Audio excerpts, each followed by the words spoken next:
Right then guys, welcome back to the channel. So, I was trying to do this video for a fair bit now, but I just had the time to do it. And then, on this day, when I get home from refereeing a little bit earlier, thought I'd dive in shower, get out shower, look at my phone, and all this Jude Bellingham stuff's breaking, so it kind of coincides with what I wanted to talk about. Anyway, so, let's just start there, let's get the elephant out of the room. This whole video is basically going to be about the midfielders that Liverpool have been linked with over the past few weeks. I'm going to go through some of them, go through the stats this season, sorry, not this week, go through the stats for this season, and just look at the link, see what I think about it, and just see where they could potentially fit into the Liverpool lineup.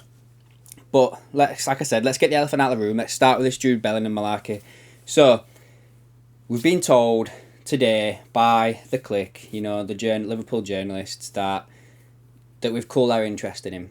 We're no longer going to go for him because of the fee that Borussia Dortmund are asking for. Guys, they've all been briefed this of all these journalists, and if you believe that only now, right now, Liverpool have been told how much Jude Bellingham's going to cost them, you're living on the moon. Liverpool will have known all along how much money Jude Bellingham was going to cost them.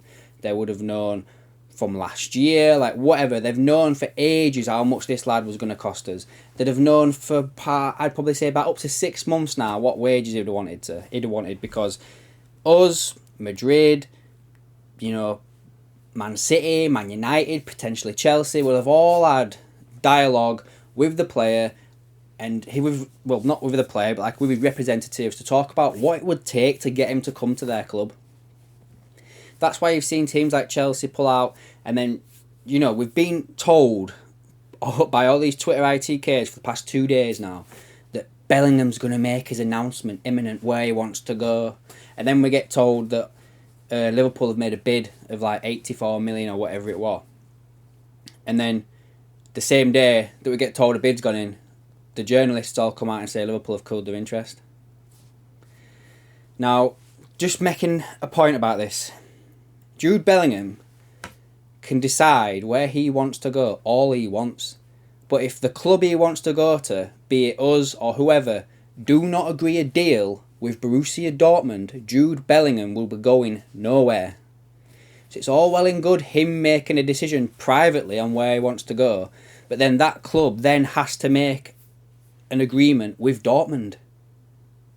So there's no need for him to make an announcement. There's nothing, because end of the day, it's not his decision. Yeah, he can decide where he wants to go and potentially put a bit of pressure on, Dortmund to want to sell him, but he's got a long contract. They're under no real pressure to sell the kid. So I didn't believe any of that stuff about him making a decision imminently. Didn't believe it whatsoever. And then, at the same time as all that, as I've said just then, not to repeat myself, Liverpool would have known all along how much money this was going to cost them. And then, like I said, just all of a sudden now they've come out and turned around and said, oh, it's too much for us, can't do it. Too much for us, can't do it whatsoever. That, to me, it kind of sounds like it's a bit of a negotiation tactic, does this? Maybe get the price down. Maybe Jude has made his decision. Maybe Jude's told Liverpool and Dortmund that I only want Liverpool. And then that's why now Liverpool are playing games, because they know the player wants them and they're trying to negotiate a deal, blah, blah, blah, blah. But yeah, that's where I'm kind of at right now. But the other point I want to make about it as well is him making an announcement imminently. With Dortmund's position in the Bundesliga, I don't think Jude Bellingham is the type of player who would unsettle his team that could potentially win the league by making an announcement so soon about where he's going next year. I think he would wait until the end of the season, or when Dortmund are potentially out of the race for the league, for him to make any sort of decision. I do not think he's the type of player to make that decision so soon. And that's what we've been fed by everybody. He's a kid with the right head on his shoulders. He's very mature for his age. He's settled in Dortmund. They've given him this platform where he's excelled at. I don't really think he would be the type of guy to throw it back in the face, and when they're on a chance of winning the Bundesliga for the first time in however many years it's been, to put a distraction out there, as in oh yeah, I'm leaving him off to Real Madrid, oh yeah, I'm leaving him off to Liverpool, or whatever. I just don't think he'd be that type of person, so I didn't believe any of that to start with. So What do I think now about Bellingham? I think I've just said it then. I kind of think this is all smokescreen, potentially. Like, I could be wrong, but it's just my feelings right now as I'm seeing it all. It's a bit of a smokescreen. Probably a negotiation tactic from Liverpool's part to get the price down, because they know it's going to cost about 100 odd million and they don't really want to pay it when they've got to buy all these other midfielders as well. So let's see what happens. We had this similar thing with Van Dijk and with Alisson, and we ended up going and signing these players. So I'm still holding out a little bit of hope on it, but I am probably a little bit more inclined to him not coming to us now, I'm not going to lie. But yeah, let's see what happens on that one. So next player I wanted to talk about was Mason Mount right quickly. Again, I'm not really going to go into much detail about this lad because I've done it before in other videos. We've met with his representatives in January. There was apparently positive talks there. He is interested in Liverpool. Liverpool obviously interested in him. But at the same time, I do believe that Mason Mount would prefer to stay at Chelsea. So I kind of guess it's a bit of a waiting game right now. See how much he wants to stay there. How much are they willing to offer him as a contract. And then how much would they be willing to sell him for? The rumoured price was 70 million. Now that for me, for a player in the last year of his contract, is a bit too much for me. 50 million, 40 million, then you're probably talking a bit of a deal there. But nah, for me, let's see what happens with Chelsea with him, because I kind of think he will end up staying at Chelsea if they offer him the contract he wants. That's Mason Mount. Next one I want to talk about was Barella. Now this is a player that we've been linked with on and off over the past few years, but he's always been kind of overpriced, sometimes with his transfer fee. But however, it's been reported lately that we're still looking at him, and Inter Milan have lowered their asking price due to having financial problems at the club, and they're wanting 43.8 million, like 50 million euros for him, which has come down from about 80 or 90 last summer. So this could be one that Liverpool do try and snap up. It looks like Inter Milan are going to miss Champions League football next season, so they need to balance the books. And Liverpool have been scouting this kid for a long, long time. Let's have a look at his stats for this season so far. So Barella is 26, so he's a little bit on the older side. He's got 28 appearances in Serie A, 5 goals, 7 assists, 5 yellow cards. It says here he plays central midfield, and he can play across all three, so he can play defensive, he can play attacking in the centre. These have got him down here as a current market value of 70 million euros, so that's probably a little bit more than what they're saying on there at the moment. He is outfitted by Nike as well, and the only 2 clubs on this site that are saying that Liverpool have got any interest in him and the probability of a transfer is us and Chelsea. And to be fair, I can kind of see him as being a Chelsea player at the same time. But yeah, Nicolo Barella, if that's how you say his name, I honestly do think that this is a kid we should keep our eye on. He's got a goal contribution of 2.7 matches so far this season. So if he's available for that price as well, we've got to snap him up. He's a bit of a box-to-box midfielder for me, isn't he? So he could come in and, maybe this is the kid that comes in instead of Jude Bellingham. Honestly, I was going to do part of this where I said where I thought everybody fit, and Jude Bellingham was going to be the only person on this side, and maybe all these ones could be an option for the other side of the midfield. But I don't know, maybe Barella could be a Jude Bellingham replacement. Right, so that's Barella done. Let's get rid of that. Next player I wanted to talk about was Alexis McAllister. Now, I'm going to talk about him and Moses Caicedo at the same time because they're both kind of linked. So, remember back in December when we signed Gakpo? No, I believe that around about that time Liverpool had contacted Brighton, and it was for players, not player. And obviously we all kind of got linked with Caicedo, but I think the other player could have potentially been McAllister as well. So this kind of goes back a fair distance, does this one.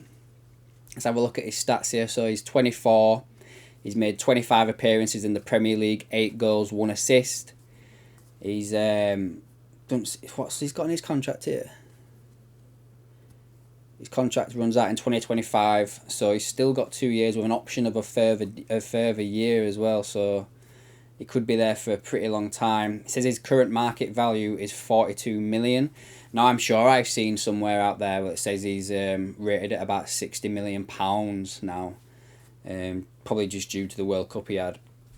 Again, it covers a similar positions here as Nicolo Barella just did, as I spoke about. centre midfield, attacking midfield, defensive midfield. So they're kind of in the same bracket of player as each other of these two. So potentially these two could be the options for that one position.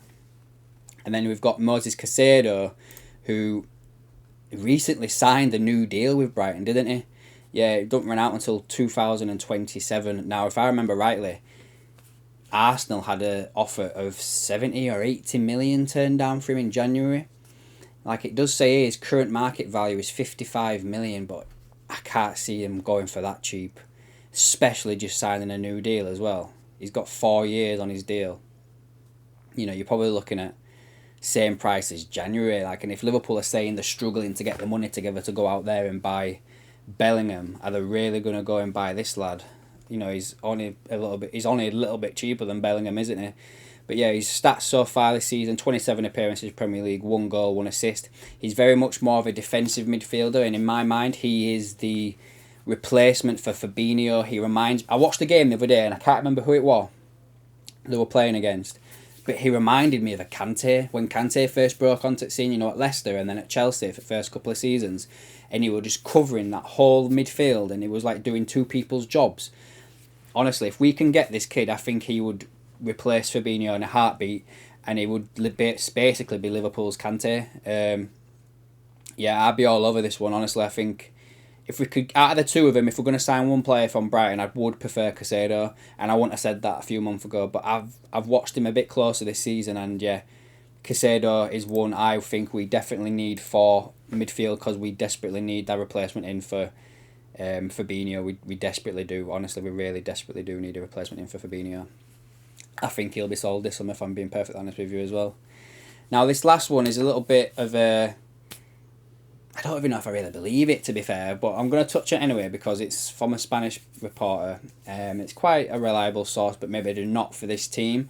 So, El Nacional, who are a Catalan newspaper, so bear that in mind. So, obviously, Catalan, you know, Catalonia, Barcelona. They're saying that Aurelien Tchouameni, whatever. I had someone in the comments in one of my videos saying, who's Tchouameni? So I'm not pronouncing it right, like, you know who I mean. He plays for Real Madrid. We almost signed him last summer. Apparently he's not having much opportunity of playing for Real Madrid, and he's potentially up for a move. They're asking for like £70 million for him. You know, considering Liverpool went in for him last summer, they probably would be roundabout trying to get him again, I would say. You know, they were interested once, so why would they not be interested now? The only thing for me is they only literally, like I say, bought him last summer. So if they were going to sell him this year, I would think that Real Madrid have got a replacement lined up, and is that potentially Jude Bellingham, you know, tying them two together. Who knows, guys, who knows? But let's have a look at Aurelien's stats for this season so far. So in La Liga, see, he's made 23 appearances and he's got 3 assists. It covers similar areas to Caicedo, so maybe this is another player that Liverpool are looking at as like a defensive mid to come in and replace Fabinho. Yeah, see, it says here like his current market value is 90 million euros, so they've got him rated more expensive than Caicedo. So like I say, I don't really think this is one that will happen. It's not a paper that covers Madrid. It's a paper that covers Barcelona, you know, Madrid's biggest rivals. Maybe they're trying to cause a bit of unrest over there in their camp with this article. But what would you do, guys, if Tchouameni was available? Would you go back in for him, or would it be like, nah, you've turned us down once already, I'm not really interested anymore? Yeah, I think I don't know. I'd take him if the price was right. I'd take him. So that brings me to the end of the video, guys. Let me know in the comments down below what you think on everything I've just covered. Obviously, Jude Bellingham's going to be a big topic now for a few days. Everyone's going to be angry at FSG. But let's just wait and see what happens. Like, I'm not FSG in. Like, I'm not saying that. But there seems to be a bit of a pattern with big players that Liverpool sign where they use the media to get a vibe out there of what they want to do, basically, is what I'm trying to say. So, yeah. Let's see what happens, guys, with it all. End of the day, I think Liverpool are going to end up signing somebody. They have to do, really, don't they? They have to sign midfielders. So whoever they bring in, I will be behind that player. And it's not the players' fault that comes in why if we don't sign Bellingham. It's not their fault, it's management's fault. They've known for 2-3 years now how much this lad's going to cost us, and if they just choose not to end up going and get him, then that's on them. It's just, yeah. To say we're supposedly a well-run club, nah, jokes, guys. Right, guys, I'll leave it there. Catch you in the next one.